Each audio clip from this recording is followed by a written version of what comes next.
Mafhungo nga Rofhiwa Tshikovhele.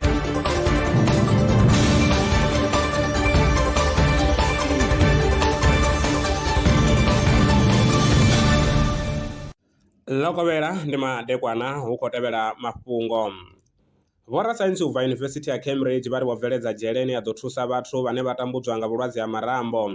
Hu kha ḓi ṱoḓea ndingo dzi re na tshivhalo phanḓa musi dzhele i sathu shumiswa nga vhalwadze. Zwe tshi kha ḓi vha zwo ralo, vhathu vha fhiraho milioni dza maḓana a rathi ḽifhasini vha na vhulwadze ha marambo.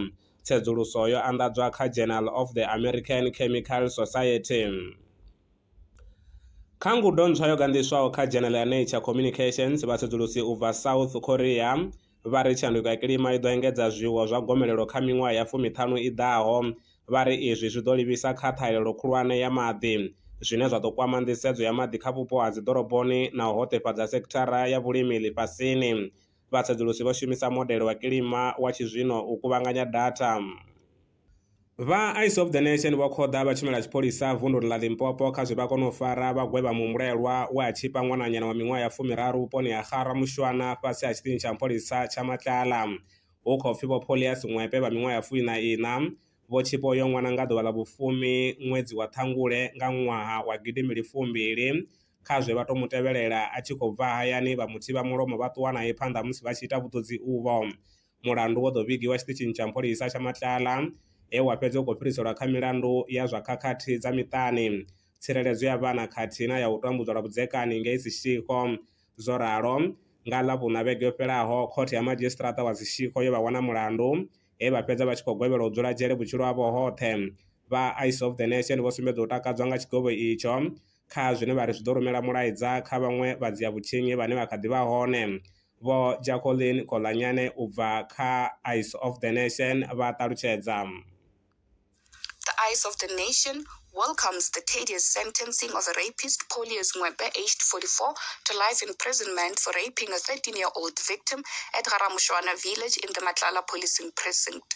A case of rape was registered at Matlala Subs, and the matter was referred to the Seshego Family Violence, Child Protection and Sexual Offences Unit for further investigations. According to police reports, on the night of 10 August 2020, the 13-year-old victim went outside her house to fetch a bucket when the accused spotted and followed her.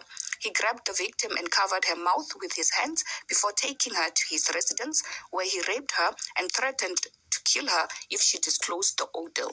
The meticulous and dedicated investigation by Sergeant Victor Mukudu led to the accused being arrested and charged with rape. The accused was initially granted bail during his court appearances, but was ultimately found guilty and sentenced on Thursday, 25 September 2025, when the Seshego Magistrates Court convicted Ṅwepe to life imprisonment for the rape of a minor. The Eyes of the Nation praises the South African Police Service for their endless efforts in combating crime. This will send a strong message to perpetrators and also reflects the justice system's commitment in safeguarding the vulnerable members of society. As an organization rooted in justice, accountability, and women empowerment, we will continue to raise voice against injustice, standing firm in the belief that no life should be lost to violence and that citizens must unite in safeguarding the dignity and rights of all. Akho guma ngorali mafhungo pano kha Bellerin News muthetshelesi arano mafhungo ane vha tama ri tshi a tevhelela kana sala murahu vha ri fonela kha 083 861 2263.